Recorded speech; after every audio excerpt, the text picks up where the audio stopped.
तर राम राम मंडळी.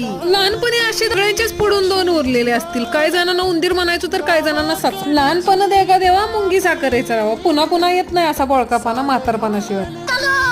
तर आज आलं होतं घाण्याचं आमंत्रण. पण खरं आमचं नियोजन होतं जायचं होतं रानात. पण रानात जाता जाताच ते घर लागतं. त्याच्यामुळे आईसाहेबांनी आधी घाण्याचा कार्यक्रम मोरकला. आता महाराष्ट्रीयन पद्धतीनं घाणं आपल्याला माहितच असेल. आणि अशी सुबक अशी महाराजांची प्रथम वंदित पुजलेली होती मूर्ती. आणि ही जी सजावट आहे ती आत्ताच्या काळात निघाली नाही. पहिलं काही नसायचं. फक्त पहिलं जात्याची तळी आणि ती मेढ रवून ती चाललेला असायचा. आणि कासार भावांना पण शेजारी बायकांनी नेमकं घेरलेलं होतं. त्या पद्धतशीर कार्यक्रम झाला. आता बांगड्या भरण्याचा कार्यक्रम चालू होता. त्यात बायकांचं नकर तुम्हाला माहिती असेल. काही नको ती. आणि मग आम्ही तिथून गेलो रानात. आणि हे बघा आमच्या टाकल्या सरकारानं रान मोहरी उपटायला सांगितली होती. पण ते कुतून वडत होती. पण ती काही निघतच नव्हती. त्यात आणखीन तिची बारीक बारीक काटे टोचत होती. पण गड्याला काय हार मानली नाही. शेवटी अशी धरून उपटली दिली फेकून ती पण स्वतःच्याच वावरात. तर एवढं तुरकळ असा रानातला कार्यक्रम नव्हता. Next box.